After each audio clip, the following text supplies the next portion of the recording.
Bapak Ibu tahu, saudara tahu Bhagavad Gita itu adalah kitab suci Hindu. Bicara tentang etos perjuangan. Pada saat itu Arjuna itu mengalami beban moral yang luar biasa. Apakah kebenaran itu harus mengalahkan persahabatan orang yang pernah menjadi guru kita, sahabat kita, bahkan darah daging kita? Nah, tatkala Arjuna itu seperti mengalami perasaan sangat rendah, semangatnya menjadi pupus. Ketika itu terkenalah apa yang diucapkan oleh Krishna itu dalam bahasa Sanskerta, karmani ewadi karasti mapalisu edaca. Berjuanglah, berjuanglah, bekerjalah tanpa menghitung apa yang kamu capai. Tetapi pasti kerja itu akan menghasilkan sesuatu, karena hukum kerja, siapa yang keras bekerja akan mendapatkan buah. Jelas karmani wadikarastima palisukedacana itu adalah ayat-ayat suci Hindu. Seorang Amir Hamzah tidak merasa sedikit pun aneh ketika dia mengucapkan nilai-nilai kerja keras, nilai-nilai perjuangan, sekalipun itu ada pada agama orang lain. Sebagai seorang yang bukan Hindu, waktu saya SMP kelas 2 membaca tulisan Amir Hamzah itu saya terkaget-kaget, sekaligus terkagum-kagum, bahwa ternyata agama itu dari perspektif apapun ketika bicara tentang kemanusiaan, kerja keras, perjuangan, keadilan, itu sesungguhnya universal. Maka Gus Dur pernah mengatakan, kalau kamu terus berbuat baik terhadap sesamamu, orang tidak akan tanya apa agama. Nilai-nilai yang seperti ini sekarang mulai hilang dalam kehidupan bermasyarakat, berbangsa dan bernegara. Amir Hamzah yang sama tahun 1930-an, dia juga menulis terjemahan kitab Kidung Agung yang tidak lain itu kitab sucinya orang Kristen. Judulnya Sirul Asar Sulaiman. Jadi Kidung Agung, kidung segala kidung dari Nabi Sulaiman. Itu bagian dari kitab suci Kristen yang disebut Perjanjian Lama. Waktu saya tamat SMP, saya SMA di Kota Malang, nilai-nilai seperti itu masih menghidupi orang Indonesia. Tetapi baru kira-kira saya sudah menjadi dosen, saya lulus lulus perguruan tinggi, baru muncul ada pengkutupan atas dasar agama. Ini saya merasa langit kebangsaan kita itu seperti menciut menipis, tidak seperti zaman dahulu. Dalam proses saya merenungi tentang kehidupan di sekitar saya mulai melihat pengkutub-kutupan. Kalau dahulu orang-orang Muslim datang kepada tetangganya Kristen mengucapkan selamat Natal, tidak menjadi masalah. Yang Kristen mengucapkan selamat Idul Fitri, tidak pula menjadi masalah. Tapi kenapa di era tahun 2000-an itu menjadi masalah? Saya mulai bertanya-tanya, apakah kira-kira para founding fathers kita seperti Bung Karno, Bung Hatta, Muhammad Yamin itu tidak lebih cerdas daripada para agamawan sekarang? Mereka itu hidup dalam kancah perjuangan, taruhannya hidup atau mati di tengah-tengah perjuangan melawan Belanda. Maka seorang Bung Karno itu bisa menimba kebenaran, bisa menimba keadilan, sekalipun dia bukan seorang Hindu. Saya mulai mencermati itu dalam perjalanan pemikiran saya. Saya melihat Bung Karno itu terkagum-kagum. Saya orang Blitar. Jadi di Blitar itu waktu kaul Bung Karno, kaul itu peringatan kematian beliau, itu semua orang apapun agamanya Karena cintanya pada Bung Karno, selalu datang ke kaulnya Bung Karno. Saya juga bagian dari orang-orang yang mengagumi proklamator kita ini. Lalu saya mengamati pidato-pidato beliau. Baru ketika saya menjadi dosen, saya mengajarkan ilmu negara, saya mengajarkan hukum. Saya melihat landasan bagi pembangunan Indonesia yang majmuk ini apa? Contohnya seperti siapa? Saya bandingkan tokoh-tokoh zaman reformasi, tokoh-tokoh zaman Orde Baru, tokoh-tokoh zaman bahkan sebelum kemerdekaan. Saya bandingkan satu-satu, bukunya saya baca, saya amati. Saya melihat Soekarno itu unik. Dia ketika berbicara di depan sidang pengadilan kolonial Belanda, Bung Karno jelas orang Muslim, masih terahnya Sunan Kalijogo dari Kadilan, dari bapaknya Raden Sukeni, itu adalah turunan dari Sunan Kalijogo. Ibunya adalah turunan bangsawan dari Bali, namanya Hidayah Nyoman Rai atau Nyoman Srimen. Tetapi ketika Bung Karno berpidato, itu dia tidak hanya dibatasi oleh pemahaman keagamaan. Bayangkan ketika Bung Karno itu diadu di pengadilan kolonial Belanda tahun 1930. Lalu hakim Belanda namanya Singelbeck van Boekel, dia bertanya pada Bung Karno, Tuan Soekarno, Menir Soekarno, apakah Anda seorang yang revolusioner? Kata revolusi waktu itu menakutkan bagi setiap orang Belanda. Soekarno dengan tegas menatap dalam-dalam persidangan itu, matanya kemana-mana dan mengatakan, ya, saya seorang revolusioner. Soekarno, apakah Anda seorang revolusioner? Ya, saya seorang revolusioner. Berarti Tuan bekerja dengan bom dan granat.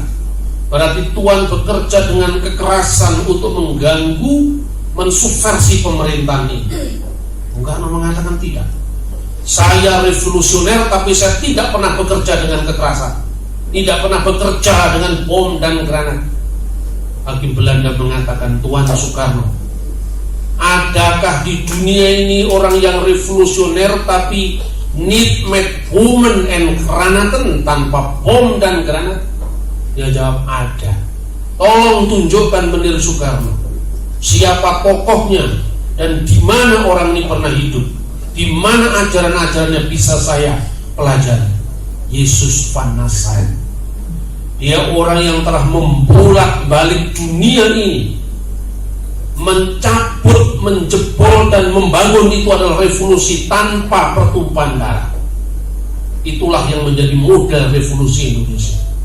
Saudara tahu, Singelbeck van Boekel itu kebetulan agamanya Kristen, Soekarno agamanya Islam. Tetapi Soekarno lebih mengerti jalannya Yesus ketimbang Singelbeck van Boekel yang Kristen tetapi menjadi aparat dari penjajah Indonesia. Malu hati Singelbeck van Boekel, dan dia tidak bisa berdebat apapun dengan Bung Karno.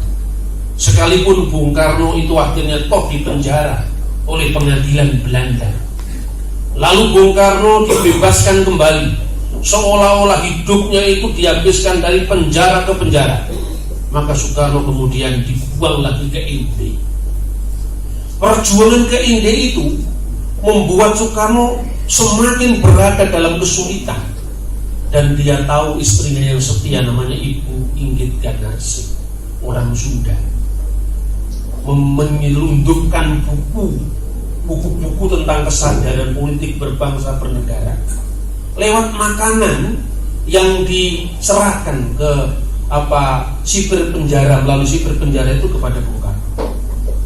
Perilaku ini selalu diamati oleh seorang pastor Katolik, namanya adalah Romo Yosef SPD. SPD itu dari Urdu Verbunde, firman Allah. Dia tahu kenapa orang insinyur seperti Soekarno di zaman kolonial menjadi insinyur itu adalah masa depan. Tapi kenapa Soekarno bisa menghabiskan waktunya dari penjara ke penjara? Lalu suatu saat Bung Karno dipanggil sama Pater Yosef SPD, Tuan Soekarno. Saya tahu bahwa istri Tuan selalu menyelundupkan buku dalam makanan. Apa sih yang Tuan cari kalau boleh saya bertanya? Anda ini seorang insinyur, punya masa depan. Kenapa Anda tidak bekerja pada pemerintah Belanda? Kenapa Anda memilih kehidupanmu dari penjara ke penjara yang pengap?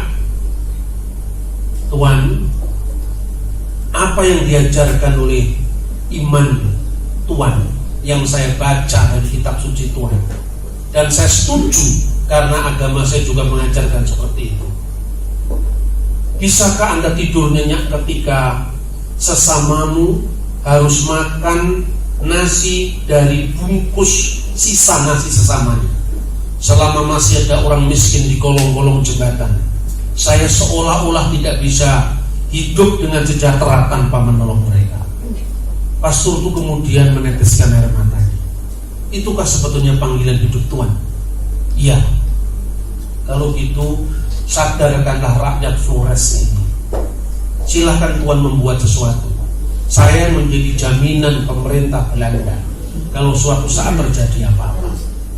Bung Karno diberikan izin untuk mengakses perpustakaan waktu itu. Dan saudara bisa bayangkan belum ada Gramedia saat itu, ya kan? Mengakses perpustakaan tentu adalah perpustakaan biara itu dia punya akses langsung dari Eropa, buku-buku penting. Disinilah Bung Karno menemukan konsep tentang demokrasi sosial itu harus diimbangi dengan demokrasi ekonomi. Nah, konsep ini pernah disampaikan oleh Paus Pius ke-8. Judulnya Quadragesima. Intinya bahwa di dalam hak kita secara pribadi itu ada hak-hak orang lain yang harus kita bagikan secara adil. Spirit dari ajaran inilah yang namanya ajaran sosial gereja, yang oleh Bung Karno diterjemahkan menjadi keadilan sosial bagi seluruh rakyat Indonesia nanti akhirnya. Disitulah Bung Karno kemudian melakukan penyadaran demi penyadaran kepada rakyat Flores yang notabene beragama Katolik. Dia melampaui itu kan, sekalipun dia berbeda dalam agama, tetapi kasih Bung Karno terhadap bangsanya melampaui perbedaan-perbedaan ini. Karena manusia itu sesungguhnya umat yang satu. Kata Al-Quran, karena nasu umatan wahidah. Pada mulanya manusia adalah umat yang satu. Spirit ini yang menjiwai seorang pemuda Soekarno yang baru lulus ITB saat itu, menghabiskan waktunya di penjara. Lalu dia mengajarkan kepada rakyat penyadaran-penyadaran tentang hak hidup orang lain lewat grup tonil, drama, namanya Tonil Kelimutu. Karena kapal yang digunakan menyelundupkan buku-buku tadi namanya kapal Kelimutu. Sejak saat itu Bung Karno menemukan bagaimana Indonesia merdeka yang nanti akan didirikan kalau misalnya Tuhan mengizinkan dia memimpin negara ini. Dalam sebuah obrolan sore hari di bawah pohon sumur, Bung Karno ditanya oleh Pater Yosef, Tuan, kalau boleh saya bertanya, Tuan seorang Muslim, saya ini seorang Katolik, dan saya tahu ibu Tuan adalah seorang Hindu Bali. Nanti kalau negara Indonesia yang Anda cita-citakan itu tercapai, di manakah posisi kami sebagai orang-orang Katolik di Flores ini? Bukankah mayoritas bangsa Indonesia di bagian barat ini Muslim? Lalu bagaimana nasibnya ibu Tuan yang beragama Hindu? Bung Karno dengan sangat yakin mengatakan, Indonesia yang nanti saya proklamasikan mengatasi sekat-sekat golongan, warna kulit, agama, suku, bahasa. Jangankan satu generasi, 10 generasi pun tidak bisa menghilangkan yang namanya rahang Batak atau sipit Tionghoa, ikal mayang Papua atau kuning langsat Manado, sawo matang Jawa atau lidah Bali. Karena kita ini ditakdirkan oleh Allah Subhanahu wa Ta'ala, Tuhan yang Maha Esa adalah satu seperti satunya 5 jari dalam satu kepala. Ini cerita-cerita yang sangat menginspirasi, dan ini bukan sekedar dongeng tetapi sejarah nyata. Ketika Bung Karno harus berhadapan dengan senapan Belanda di kanan kiri muka belakangnya, dia tak gentar menghadapi itu karena kesatuan visi bahwa Indonesia merdeka dicapai dengan keyakinan, dengan iman bahwa apa yang dia yakini pasti akan tercapai kalau Tuhan mengizinkan. Cerita-cerita semacam ini tidak banyak kita dengar kepada anak cucu kita, kecuali orang memaksakan dalil agamanya sendiri-sendiri, kemudian menstigmakan orang lain yang berbeda, itu disebut musuhnya, yang harus dikafir-kafirkan, yang harus dianggap sebagai orang yang di luar kami adalah musuh kami. Di dalam kitab Injil dikisahkan ketika ada seorang murid Isa Al-Masih laporan kepada gurunya, yaitu Isa, Yesus. Guru, ada orang-orang yang bukan dari kelompok kita, bukan dari golongan kita, menyembuhkan orang sakit atas namamu. Kami harus mengusirnya karena dia bukan golongan kita. Kenapa dia mencomot namamu? Apa yang dikatakan oleh Kristus? Dia mengatakan begini: tidak seorang pun pada saat dia menyembuhkan orang berbuat baik atas nama saya sekaligus menyangkal saya. Karena itu jangan larang mereka. Siapa yang tidak melawan kita dari golongan kita. Ayat-ayat ini juga tidak sering didengar di gereja, seperti ayat-ayat yang bicara tentang rahmatan lil alamin jarang sekali didengar di mimbar-mimbar masjid. Akibatnya apa? Seolah-olah dengan otoritas seorang tokoh agama itu dia bisa memilih ayat mana yang cocok dengan dia, nggak cocok dibuang. Akibatnya setiap hari yang kita dengar itu adalah ayat-ayat kebencian, ayat-ayat permusuhan. Bahkan etos kerja yang sifatnya universal itu tidak lagi dihormati. Dan ketika terjadi orang lain berhasil, kita tidak berhasil, lalu timbul iri hati, timbul sentimen sosial. Maka ketika Bung Karno menjelang nanti besok pagi Lokori Cucun Wicosake, Badan Usaha Persiapan Kemerdekaan Indonesia, waktu itu ketuanya Dr. Rajiman Widyodiningrat dari Wali Upun Madiun. Dia seorang tokoh teosofi yang waktu itu menjadi ketua BUPKI. Bung Karno, besok ini ada waktunya bicara. Apa yang harus menjadi dasar Indonesia merdeka? Tuan Hatta sudah bicara, anggota Yamin sudah bicara, yang lain-lain sudah bicara. Besok Tuan mau bicara. Bung Karno semalam tidak bisa tidur. Ini tidak saya membatasi bahwa Soekarno saja yang berjasa. Semua orang punya andilnya untuk kemerdekaan. Tetapi karena yang menggali Pancasila adalah Bung Karno, maka saya memberikan contoh seorang Soekarno. Bukan pula karena baju saya merah berdiri di sini, bukan. Tetapi oleh karena memang saya bicara fakta. Bung Karno itu tidak bisa tidur semalaman. Paginya dia bangun. Pagi itu saudara-saudara, setelah saya sembahyang subuh. Perhatikan ungkapan Bung Karno. Setelah saya sembahyang subuh, lalu Tuhan memberikan kepadaku jawaban apa yang harus saya bicarakan di forum terhormat yang akan menentukan nasib bangsaku. Soekarno, teruslah maju, sampaikan apa yang sudah kamu terima. Karmani ewati karasti mapalesu hidacana.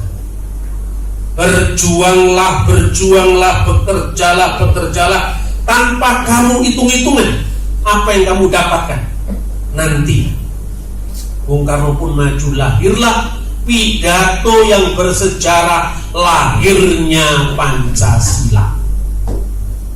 Bayangkan, bisa seorang muslim sholat pagi Jawabannya kok dari Bhagavad Gita. Coba kalau sekarang sudah jadi isu politik. Soekarno seorang Hindu, bukan seorang Muslim. Soekarno mendapatkan Pancasila dari Bathara Kresna, bukan dari Gusti Allah, kan itu kan sekarang. Tetapi artinya apa? Kebenaran ketika bicara tentang soal politik, sosial, ekonomi, itu etosnya sama. Kerja keras, bekerjalah seolah-olah kamu akan hidup selamanya, beribadahlah seolah-olah kamu akan mati besok pagi, kata hadis. Kata Injil apa? Siapa yang tidak bekerja tidak layak untuk makan. Ini diungkapkan sebagai etos yang bersifat universal. Oleh karena itu, ketika Indonesia sudah merdeka, Pancasila jadi dasar negara, orang itu seperti terbawa magnetnya Indonesia. Saya nggak terbayangkan negara yang berumur 10 tahun 1955, tepatnya di kota sekarang ini kita kumpul di Bandung, diadakan konferensi Asia Afrika di negara yang baru berumur 10 tahun.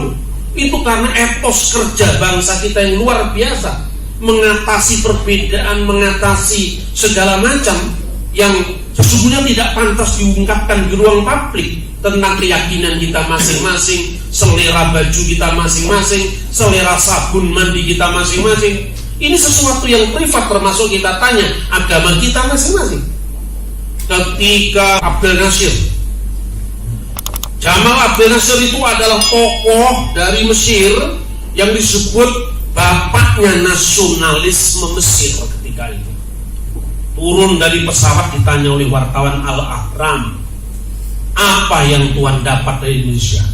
Spiritnya Dasar Sila Bandung dari sahabat saya Ahmad Soekarno.